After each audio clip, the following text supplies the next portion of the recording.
ડેલીની બહાર લખવા માંડ્યા કાળા બોર્ડમાં થોડા અક્ષરે કુતરાથી સાવધાન. પોતે પાછો ત્યાં બરમુડો પહેરીને ઊભો હોય.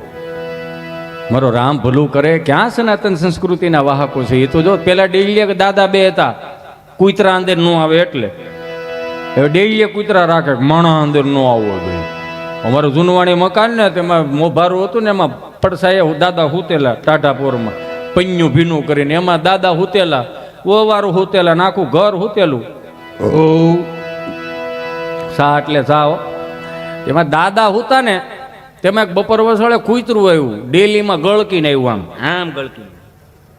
કેમ નહીં, આમ જ ગળકે. હું આમ ગળકીને આવ્યું ને તો હું રહોડા બાજુ ગયું. પેલા કમાડ હતા, સ્ટોપર ને લોક ને એવું, ડોર ને એવું નહોતું, કમાડ હતા, બાવણા દરવાજા, આગળિયો ભોગળિયો એવું હતું અમારે.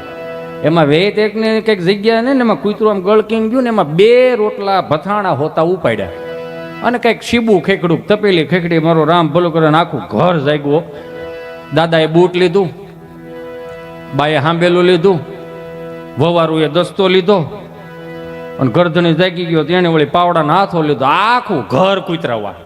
કૂતરું ભૂલી ગયું ક્યાંથી એવું? એ તો સહજ છે, 4 જણા વાહ દેશા ભૂલાઈ જાય ભાઈ. કૂતરું અહીંથી આવીને બઘરા સટીને મારો રામ ભલું કરે. રાઈડ ને કાળો બોકામ. દાદાએ બૂટનો ઘા કરો ને ડેલીમાં તડંગનારા ભટકાણું. કૂતરાની યાદ આવી ગયું. હિતેશ, હા આપણે અહીંથી આવ્યા હતા. વળી પાછું ગળકી ગયું, પણ ભથાણું મૂક્યું નહીં. આમ ફરતું આવ્યું અને ક્યાંક એક દિવાલ ઉપર બેઠું હતું ને એમાં કોક નાનો એવો છોકરો ફળિયાનો ભાળી ગયો.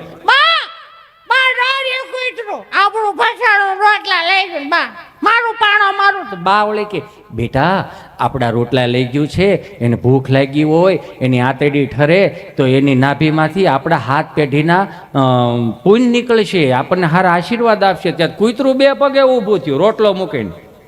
બા કળયુગમાં કૂતરાને વાસા ફૂટી. બા એ બા આ રોટલા મારા જીવના જોખમે લાવ્યો તો. બા આ તો હાથમાં ન આવ્યું, નકર મારી ભૂત બને દેત. બા આવ્યો તો 4 પગે, જાત 2 પગે. ન્યા હાથ પેઢીના આશીર્વાદ ન નીકળે. એ તો આવા ધામ હાલતા હોય ન્યા હાથ પેઢીઓના આશીર્વાદ નીકળે. મારા બાપ